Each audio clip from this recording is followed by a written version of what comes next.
Ano itong nababalitaan ko, Tina? Nakikipagkita ka pa rin sa lalaking yon? Hindi ba't sinabi ko nang layuan mo siya? O kaya kung ano man ang ugnayan mo sa kanya, dapat mo na itong putulin. Tigilan mo na rin sana ang pakikipagkita sa lalaking yun ng palihim. Pero ma, boyfriend ko si Paulo. Matagal na kami magkasintahan. Dati naman pumapayag ka mag-boyfriend ako basta hindi ko papabayaan ang pag-aaral ko. Saka ngayon nakagraduate na ako. Hindi po ba dapat pumapayag na kayo makipagkita ako sa kanya? Mabuti nga at pumayag siya na maging LDR muna kaming dalawa dahil alam niya namang pinagbabawalan niyo pa akong makipaglapit sa mga lalaki noon.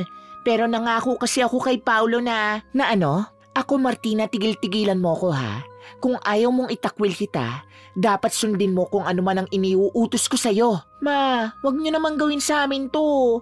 Mahal ko si Paulo at alam ko na ganun din siya sa akin. Mabuti ang hangarin niya at may pangarap din siya sa buhay. Basta, sundin mo na lang kung ano mas makakabuti sa'yo. Kilala ko ang Paulo na yon. Hamak na karpintero lang ang ama niya.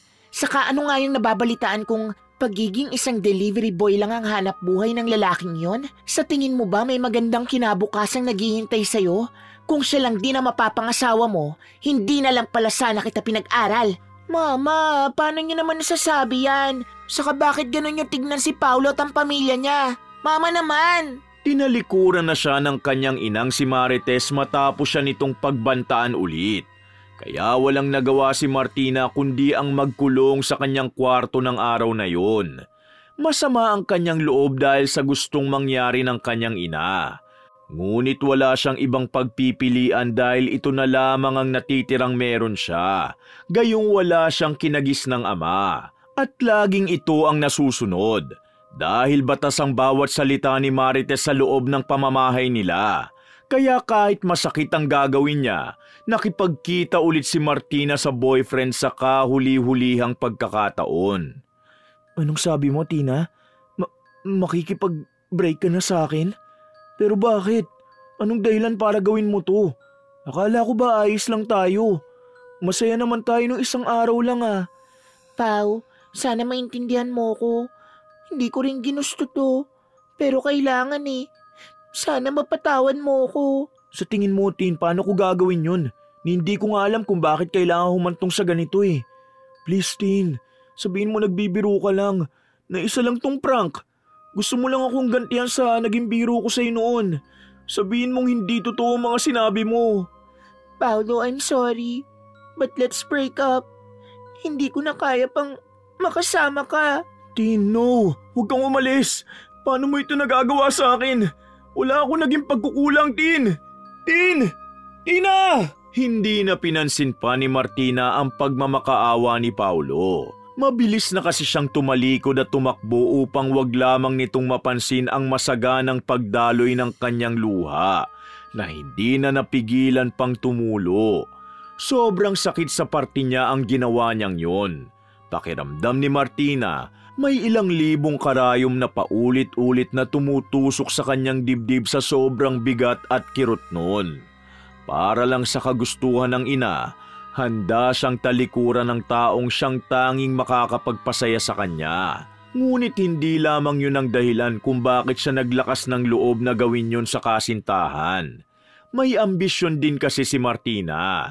Tumatak sa kanyang isipan ang sinabi ng ina na nararapat lamang daw siyang makapag-asawa ng maalwa ng pamumuhay kaysa ang humantong sa pagiging may bahay ng isang gaya niyang mahirap lang. Samantala, hindi naman matanggap ni Paulo ang gustong mangyari ng kasintahan. May pangako silang sinumpaan noon na mukhang malabo ng maisakatuparan pa. Hindi niya maunawaan kung bakit gusto nang makipaghiwalay sa kanya ni Martina. Hindi niya yun matanggap, lalo nang isiping may iba na itong kinahuhumalingan kung kaya't mabilis na lamang siya nitong kinalimutan. Sa sobrang sama ng loob at galit na nararamdaman, halos magwala siya nang makauwi sa tinutuluyan niyang baraks. Pero nagtimpi si Paulo.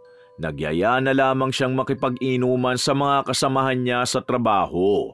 Sa alak ibinunto ng sakit at pagkabigong nararamdaman. Sana lang walang kinalaman si Marites sa naging desisyon ni Tina. Alam ko namang ayaw lang talaga niya sa akin para sa anak niya Pero malaki na si Tina at kaya niya na magpasya para sa sarili niya. Bakit kailangan pang makialam ng kanyang ina? Halos lumayo sa tabi ni Paulo ang mga kainuman niya dahil sa nakikitang pagdidilim ng kanyang anyo. Kaya pilit na lamang siyang nagpakahinahon at ngumiti sa mga ito. Samantala, halos mabilaukan naman si Marites sa kanyang iniinom ng mga oras na yun.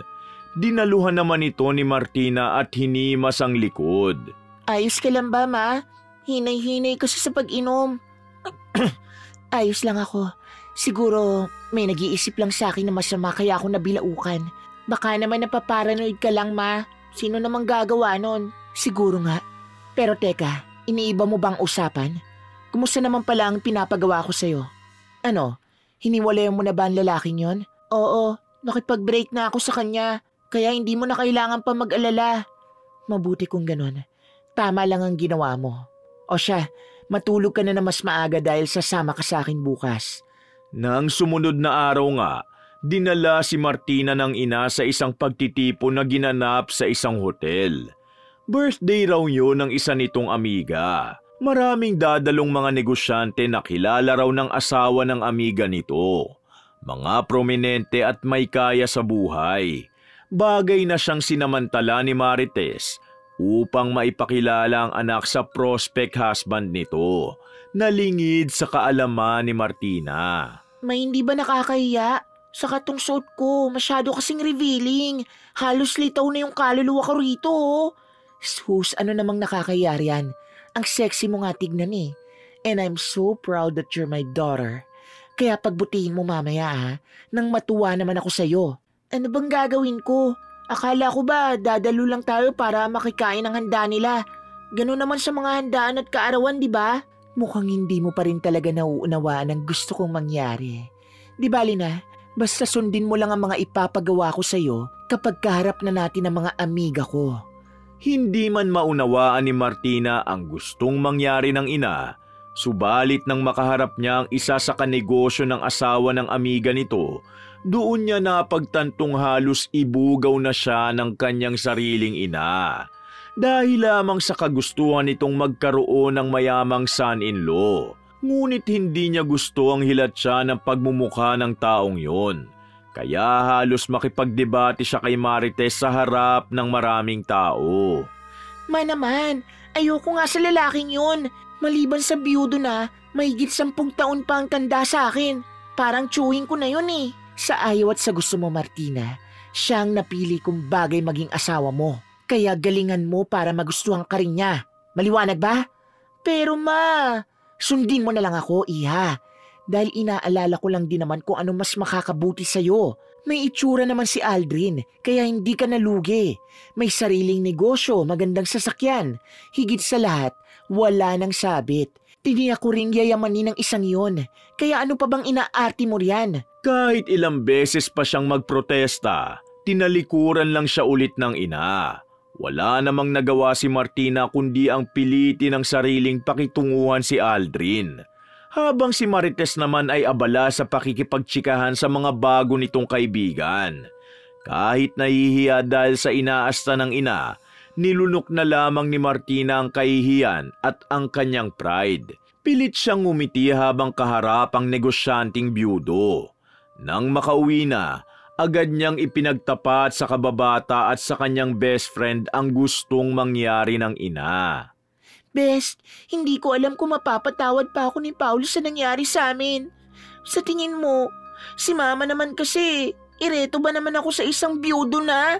Mukha nga mapera pero hindi ko talaga type yun, no? Ayos lang sana kung binata pa at successful din sa buhay. Pero yung isang yun, hamakin mong 10 years mahigit ang tanda sa akin. Malay mo magkakasundo rin pala kayo. Eh di may instant sugar daddy ka na agad. Saka maintindihan ka naman siguro ni Paulo. Pero syempre kung magalit man siya sa'yo, wala ka na magagawa pa ron. Kasalanan mo rin kasi at nagawa mong paasahin yung tao. Bes naman, akala ko ba kakampi kita? Parang sinisisi mo rin pala ako sa nangyari. Alam mo naman si mama eh, kailangan salita niya lagi na susunod. Bakit kasi kailangan mo laging sumunod sa mama mo? Daig mo pa yung kapitbahay naming mamas boy eh. Alam mo ba yon? Paano? Gustuin ko man siyang hindi sundin pero ayoko namang mawala na naman sa sarili si Mama. Alam mo namang magmula nang iwan kami ni Papa, mag-isa nang lumaban si Mama para lang mapalaki ako ng maayos. Ewan ko ba sa'yo? Sana lang hindi mo pagsisihan ang naging desisyon mo. Mabuting tao si Paulo, best. At hindi niya deserve ang lukuhin. Halos mainis si Tanya sa kaibigan dahil naging sunod-sunuran ito sa sariling ina.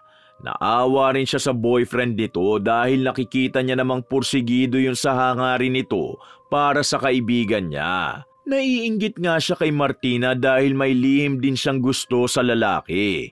Ngunit kahit anong pagpapakyut ang gawin niya rito noon, si Martina pa rin ang pinipili nito. Kaya hindi niya maintindihan ng kaibigan kung bakit nito yung nagawa sa lalaki. Bago umalis ang kaibigang si Tanya, naabutan pa ito ni Marites na mukhang galing sa pagsha-shopping dahil sa magarbong postura nito. Pailalim ang tingin nito kay Tanya. Napayuko na lamang ito at mabilis nang nagpaalam kay Martina.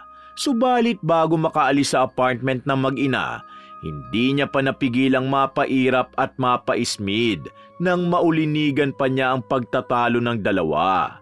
Lalo na nang mabanggit ni Marites ang kanyang pangalan na mukhang pati siya ay gusto na ring iwasan ni Martina. Nakikita niyang bagay lamang na naging mag-ina ang dalawa dahil pareho silang mga ambisyosa. At dahil naawa siya kay Paulo, yun ang sinamantala niyang pagkakataon para damayan ito sa kalungkutan. Kaya ng gabing yun, pinuntahan ni Tanya ang kaibigang si Paulo. Ngunit ang inabutan niya ang siyang nagpasidhi sa nararamdaman niyang galit at inggit para sa kaibigang si Martina. Pao, sa tingin mo ba babalik si Tina dahil dyan sa ginagawa mo? Halos lunurin mo na ang sarili mo sa alak ko. Bakit hindi mo na lang kasi siya kalimutan? Hindi lang naman siya ang babaeng kaya magmahal at tumanggap sa'yo. Hindi mo ko naiintindihan, Tanya. 3 taon na kami magkasintahan ni Martina. Kaya hindi ganun kadali ang kalimutan na lang basta nangyari sa amin. Lalo nang gusto niyang mangyari. Hindi ako makakapayag na sa pag-iiwalay lang namin mauuwi ang lahat. Bukas na bukas din, pupuntahan ko siya sa kanila. Kailangan kong marinig ang matibay na paliwanag niya kung bakit gusto niya nang makipag-iwalay sa akin. Hindi ko matatanggap, Tanya. Mahal na mahal ko kasi siya eh. Kaya nga ako nagsusumikap para lang may mapatunayan sa kanya eh. Pero ano sa tingin mo ang ginagawa mo ngayon? Sa tingin mo ba babalikan ka ni Martina pag nakita kanyang ganyan? Halos pabayaan mo ng sarili mo, Pao. Maawa ka naman sa sarili mo. Akala mo kasi ikaw lang ang nahihirapan pag nagkakaganyan ka eh. Anong ibig mo sabihin? Gusto nang sumbatan ni Tanya si Paulo dahil sa pagiging bulag nito sa katotohanan. Lalo na sa pagiging manhid para sa tunay niyang nararamdaman para dito. Na dahil sa pagmamahal nito para kay Martina, kaya hindi siya nakikita. Nagpigil lamang siya dahil ayaw niyang masira ang tiwala nito sa kanya. Umuwi na lamang siya ng masama ang loob. Hinayaan ng lalaki sa gusto nitong gawing pagpapakalulong sa alak. Sa kanyang kwarto, doon si Tanya naglabas ng hinaing na siyang inabutan ng kanyang tiyahing si Aling Ana. Hanggang sa maalala niya ang kakaibang kakayahan ng tiyahin. Naisipan niyang humingi ng tulong dito upang makaganti sa mag-ina. Sigurado ka ba sa gusto mo mangyari, Iha? Baka naman nagpapadalos-dalos ka lang. Mahirap na kung sa huli pagsisisihan mo lang din ang ginawa mong desisyon. Buo na ho ang pasya ko, Tiya. Bukas na bukas din, magdadala ako ng kinakailangan nyo para sa ritual na isasagawa nyo. Kinabukasan nga rin, muling pumunta sa bahay ni Martina si Tanya. Isa lamang ang tanging pakay niya, ang kumuha ng gamit na pag-aari ng nanay ng kaibigan. Napag-isip-isip niya kasi na kung may dapat mang kulamin sa mag-ina, si Marites na yun. Dahil alam niyang malabo nang mabaling pa sa kanya ang pagtingin ni Paulo. Kaya gagawa na lamang siya ng paraan para muling magkabalikan ng dalawang kaibigan. Sa pamamagitan din kasi noon, parang nakaganti na rin siya kay Martina. Ngunit hindi inaasahan ni Tanya na may panauhin pala ng araw na yun ang kaibigan. At mukhang ang taong yun ay ang tinutukoy nitong Aldrin na siyang gusto ng ina para dito. Nagustuhan mo ba ang regalo ko, Tina? Binili ko ang mga yan nung pumunta ako sa Hong Kong. Oo, mukhang mamahalin nga ang mga to. Nag-abala pa po talaga kayo pero kasi hindi ko matatanggap ang mga yan. Martina, anong sinasabi mo? Huwag mo na sanang pansinin pa ang anak ko, ha? Sadyang mahihain lang tong si Martina kaya nag-aalangang tumanggap ng regalo. But for sure, nagustuhan niya naman ang mga pasalubong mo. Maraming salamat sa mga ito, ha? Dadaling ko na sa kwarto niya at maiwan ko na muna kayo nang makapag-usap naman kayo. Ma! Martina, behave. Entertain our visitor first, ha? May pupuntahan lang ako. Manang Osang, pagsilbihan niyo muna ang bisita natin, ha? Aalis lang ako sandali. Wala hong problema, ma'am. Ako na hong bahala rito. Nagsali naman sa tasa ng tsaa si Manang Osang na kanilang katiwala. Pinagsilbihan nito ang dalawang parang parehong pinakikiramdaman ng isa't isa. Hanggang sa ang 33 anyos na si Aldrin na mismo ang siyang bumasag sa katahimikan nila. Hindi na rin ito nagpaligoy-ligoy pa. Naroon ito para ligawan si Martina. Dahil nakikita nitong mabuting babae naman daw siya at dapat na ipagmalaki. Habang nag-uusap ang dalawa sa balkonahin ng bahay nila Martina, matama namang nakikinig sa mga ito si Tanya mula sa labas ng bakod. Napurnada ang akma niyang pagkatok dahil sa narinig niya. Matapos umalis ni Aldrin, sakalang nakipagkita si Tanya sa kaibigan. Sinamantala niya rin na wala ng mga oras na yon si Marites. Agad siyang nakapuslit sa kwarto nang magsabi si Martinang magsi-CR lang. Habang si Manang Osang naman nakatiwala nila, lumabas upang mamalengke muna. Kinuha ni Tanya ang suklay ni Marites na nasa tukador nito. Kumuha ng ilang hiblang buhok na naiwan doon.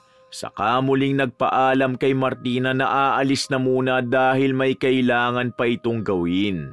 Buo na ba talaga ang desisyon mo, Iha? Handa na ako, Tia. Wala nang urungan pa.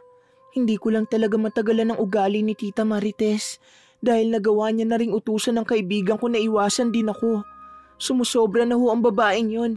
Kaya ano man ho mangyari sa kanya ngayon, bagay lang ho sa kanya yon at hindi ako magsisisi. Kung ganon, simulan na natin. Habang nagsasagawa si Aling Ana ng ritual, naroon lamang si Tanya at tahimik na nakamasid. Manghang-mangha siya sa ginagawa ng tiyahin. Naglabas kasi ito ng bungo ng tao at nagsindi ng ilang pirasong itim na kandila. May hawak din itong kakaibang pulseras na may itim na mga butil at kakaibang disenyo sa gitna. Habang bumubulong ito sa harap ng bungo na may nakatirik na kandila, nagulat pa siya nang bigla na lang namuti ang mga mata ng tiyahin. Umihip din bigla ang malamig na hangin kahit sarado naman ang bintana. Hindi napigilang kilabutan ni Tanya. Subalit pilit siyang nagpakatatag sa pinili niyang desisyon. Matapos itusok ni Aling Ana ang ilang pirasong hibla ng buhok na nakuha ni Tanya sa maliit na kahoy na hugis tao, naramdaman ni Tanya ang biglang pagbigat ng paligid. Kinabukasan nga nun, hindi na siya makapaghintay agad na malaman ang naging resulta ng pangungulam ng kanyang tiyahin. Ngunit hindi niya inaasahan ang kanyang maaabutan sa bahay ng mag-ina, na siyang halos ikapanghina ng kanyang mga tuhod. Parang gusto niya ring magsisi ng mga panahong yon. Bes, narito ka pala. Pasensya na kung hindi kagad kita hinarap, ha. Hindi ko alam kung ano to nangyayari sa akin eh. Pero kanina madaling araw kasi, bigla na lang ako nakaramdam ng kakaiba sa katawan ko. Ang sakit at ang kirot sa pakiramdam, Bes. Para na ako mamamatay kanina. Bes, bakit sa'yo ito nangyari? Oo nga, Bes. Bakit kailangan mangyari to sa akin? Tingnan mo, at parang bigla akong tumanda ng ilang taon sa itsura ng balat ko ngayon. Kumulubot at nagkasugat-sugat pa. Bes, paano ko ito magagamot? Hindi ko na kaya pa magtiis ng ganito. Si Tita Marites, nasan nga pala? Bakit wala siya sa tabi mo? Bakit hindi ka man lang niya nagawang samahan o dalhin sa ospital? Nang makita ni Mama tong kakaiba nangyayari sa akin, nagawa niya pa nga akong sisihin. Kasi baka raw kung ano-ano ng gamot o cream ang ginamit ko na nag-cause ng allergic reaction. Kaya raw ako nagkaganito. Pero tingin ko, best, hindi lang ito simpleng allergy.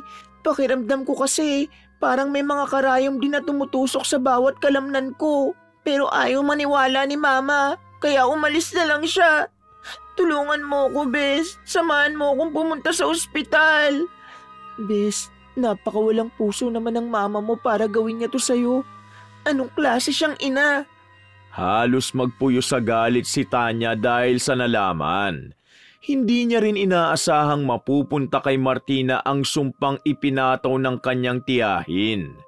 Dahil isa lamang ang ibig sabihin nun. Ang nakuha niyang hibla ng buhok ay hindi mula kay Marites, kundi mula kay Martina. Parang gusto niyang sampalin ang sarili dahil sa pagkakamaling yun. Nang unang beses niyang makita ang kaibigang nagdurusa, gusto niya ring makaramdam sana ng tuwa.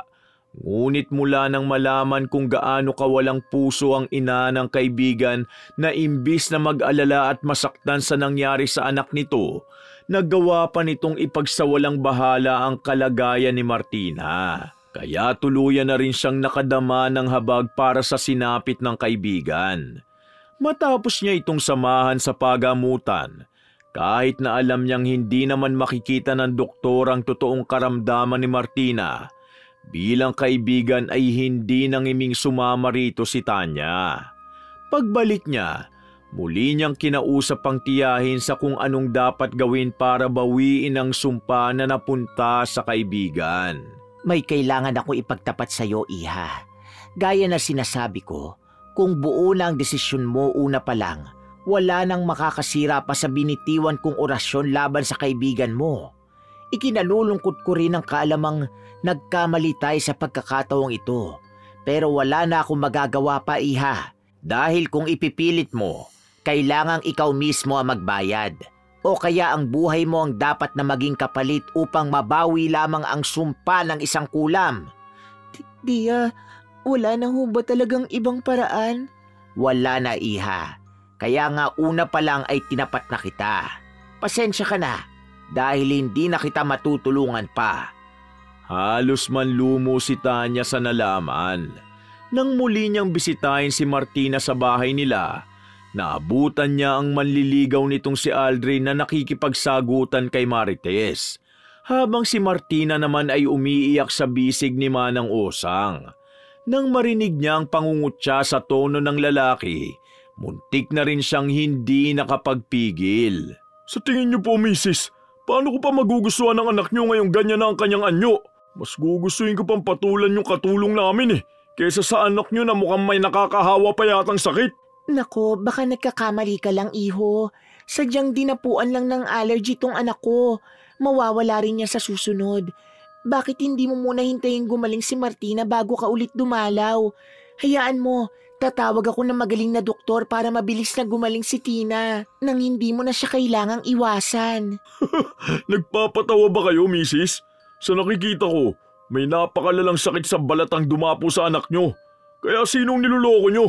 Alis na ako dahil nagsasayang lang ako ng oras dito. Iho, sandali lang. Pag-usapan natin to. Aldrin, ma, hayaan niyo na siya. At least nakita niyo na ngayon pa lang kung ano lang talaga ang gusto niya. Hindi niyo lang alam, nung iniwan niyo kaming dalawa para mag-usap ng isang araw, muntik niya na ako molestyahin. Hindi ko lang po agad sinabi sa inyo nangyari kasi ano na naman yung kasinungalingan mo, Tina?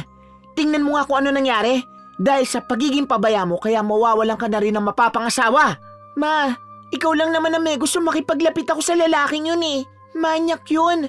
Parang gusto ko pa nga magpasalamat dahil sa nangyaring to sa akin. Kasi hindi niya na magagawa pang binabalak niya. Pero bakit parang kasalanan ko pa? Tuluyang umiyak si Martina. Napayakap na lang din ito kay Manang Osang na siyang dumalo rito. Dahil pakiramdam niya, mas may kakayahan pa ang isang matandang dalaga na maging isang ina kesa kay Marites na walang ibang gustong mangyari kundi ang yumaman sa pamamagitan ng ibang tao. Samantala, Hindi naman napigilan ni Tanya ang mapapuna sa kanyang pisngi nang maramdaman ang pagpatak ng kanyang luha nang hindi niya inaasahan. Hindi na siya nagpakita pa sa kaibigan. Ngunit ng araw na yon, muli niya ring dinalaw si Paulo sa tinutuluyan nito. Subalit hindi niya naabutan pa ang binata. Umalis na raw ito sa pinagtatrabahuhan sa lugar nila dahil lumipat na ito sa lungsod. Natanggap daw kasi ito sa isang job interview sa isang kumpanyang pinag-a-applyan nito na siyang ikinagulat naman ni Tanya. Dahil mukhang tama ang kaibigan niya, may mararating din pala ang tulad ni Paulo. Kung malalaman yun ni Martina, tiyak na matutuwa ito at magsisisi rin dahil sa ginawa nitong pakikipaghiwalay sa kasintahan. Bakit, Iha? Nagsisisi ka na ba? Alam mo, nauunawaan kita. Mahirap ang naging sitwasyon mo. Pero gusto ko lang din sabihin at ipaalala sa'yo na ang paghihiganti dahil sa galit at hinanakit ay walang magandang maidudulot sa atin. Sana magawa mo munang patawarin ang sarili mo bago ka magpatawad sa iba. Hindi ko na ho alam pa ang gagawin ko, Tia. Akala ko kasi kung makakaganti na ako magiging maayos din ang lahat. Pero sa nangyari, parang lalo pa hong bumigat sa pakiramdam. Sana lang mapatawad pa ako ni Martina sa nagawa ko sa kanya pag nalaman niya ang totoo. Nagdesisyon si Tanya na bawiin na ng tuluyan ang sumpa, kahit maging kapalit pa yon ng kanyang buhay. Ngunit bago yun, muli niyang dinalaw si Martina. Gaya ng unang beses niya itong makita, kapansin-pansin ang paglala ng kondisyon nito. Halos hindi na niya makilala pa ang kaibigan. Namayat din ito at halos hindi na makatayo at makalakad pa. Na kung hindi dahil sa pag-alalay ni Manang Osang, hindi na rin ito magagawa pang humarap sa kanya. Lalong nakaramdam ng habag si Tanya para sa kababata. Parang gusto niya ring kastiguhin ang sarili dahil wala naman siyang dapat ikainggit at ikagalit dito una pa lang. Maswerte pa nga siya kaysa sa kaibigan dahil siya ay malayang nakakapagdesisyon para sa kanyang sarili. Hindi katulad ni Martina na naging sunod-sunuran lamang sa ina nito. Bes, kumusta ka na? Ito, parang lantang gulay lagi. Mabuti nga hindi ako pinababayaan ni Manang Osang. Kahit na halos ayaw na akong pansinin pa ni Mama, nariyan lang si Manang at tanda akong damayan. Bes, sorry sa lahat ha. Hindi ko sinasadya nangyari. Ha? Anong tinutukoy mo, Bes? Hindi mo naman kasalanan kung bakit ako naging ganito eh. Sadyang mapagbiro lang talaga ang kapalaran. Gusto ko pa nga magpasalamat sa iyo kasi ikaw hindi mo ako iniwan. Ni hindi ka nga nandidiri kahit ganito na ako eh. Salamat ha, dahil ikaw ang naging best friend ko. Doon pa lang tuluyan ang bumugso ang damdamin ni Tanya. Humagulgul siya ng iyak sa balikat ng kaibigan. Na kaysa ito ang dapat na tulungan, siya patuloy ang dinamaya ni Martina. Nang hagurin ni Martina ang kanyang likod, lalong napaiyak si Tanya. Ramdam niya kasi ang pagiging maalalahanin at napakabuting kaibigan ni Martina. Na sa kabila ng masamang iniisip niya laban dito, wala itong ibang ginawa kundi ang mag-alala para sa kanya. Salamat, Bes. Hayaan mo. Ipagdarasal ko na gumaling ka na agad. Magtiwala ka lang sana. Saka kahit ano mangyari, ako pa rin ang best friend mo ha. Huwag ka sana magbabago. Oo naman, Bes. Huwag ka mag-alala. Nandito lang ako para sa'yo. Hindi ako magbabago. Salamat. Oo nga pala, di ba malapit na ang birthday mo? Hintayin mong surpresa ko sa'yo, Best ha. Talaga? Isusurpresa mo ko? Parang hindi na ako makapaghintay pa na mangyari yun, Best. Best, Tina, ayos ka lang ba? Nataranta silang pareho ni Manang Osang nang bigla na lang magkulap si Martina nang hindi nila inaasahan. Kapansin-pansin din ang isinuka nitong may halong pulang likido na parang dugo. Lalong kinabahan ang dalawa kung kaya't pinagtulungan nila itong madala sa pinakamalapit na pagamutan.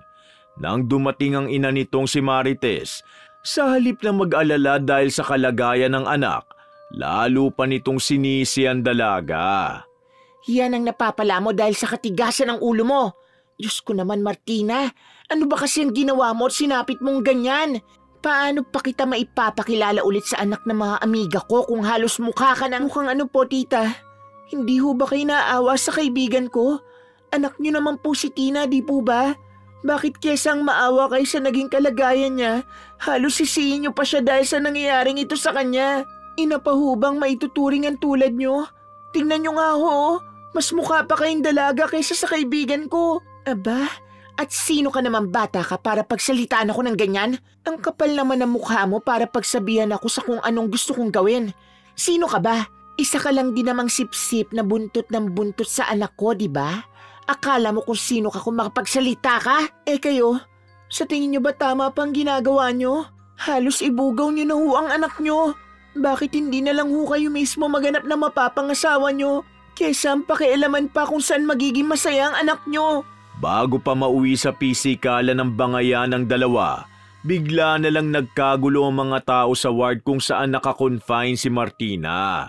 May nagdatingan kasing mga pulis sa silid. Naroon daw sila para huliin si Marites sa kasong estafa.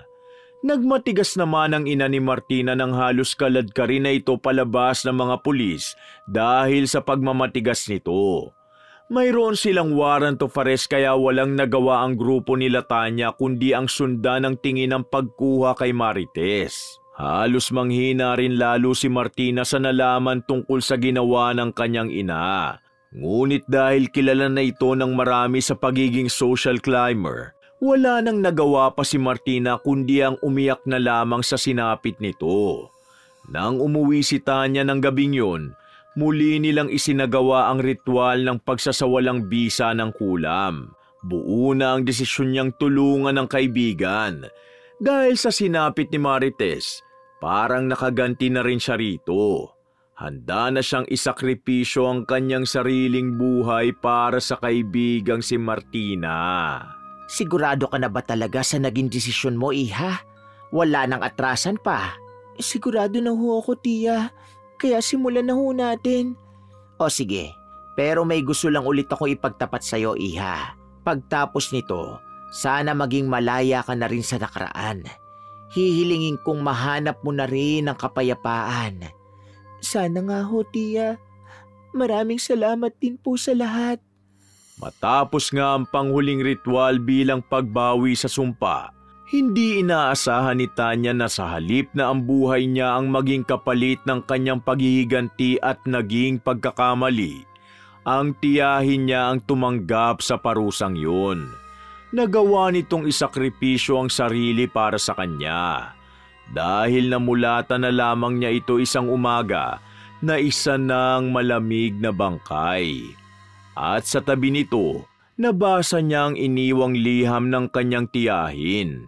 Doon nalaman ni Tanya na naging kaibigan pala ng kanyang tiyahin si Manang Osang. Nalaman nito kay Osang ang saloobin ng alaga nitong si Martina kaya nagpasya si Aling Ana na isakripisyo na lamang ang sarili. Halos hindi matanggap ni Tanya ang nangyari.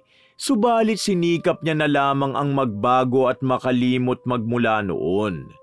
Nang muli niyang bisitahin si Martina, saka lamang siya nakahinga ng maluwag dahil nagkaroon din ng halagang sakripisyong ginawa ng kanyang tiyahin. Gumaling ang kaibigan niya na animoy hindi ito kailanman dinapuan ng kahit anong karamdaman. Saka nagpasya si Tanya na magpakalayo-layo na lamang matapos yun. Ngunit isang umaga, hindi niya inaasahan ang kanyang magiging bisita. Paalis na sana siya ng mga oras na yun nang dumating sina Martina at Paulo. Parehong nagpapasalamat ang mga ito sa kabutihang ipinakita niya. Pakiramdam ni Tanya panaginip lamang ang lahat ng yun. Nalaman niyang bumalik si Paulo matapos nitong mabalitaan ang nangyari kay Martina. Muling nagkabalikan ang dalawa at gusto siyang kuning abay ng mga ito sa kanilang nalalapit na pagpapakasal. Sa narinig niyang yon, hindi malaman ni Tanya kung matutuwa ba siya o maiiyak na lamang. Ang sinisiguro lamang niya, wala nang inggit at galit na natitira sa kanyang puso. Dahil napatunayan niyang hindi sagot ang paghihiganti para sa ikapapanatag ng isang tao. Wakas!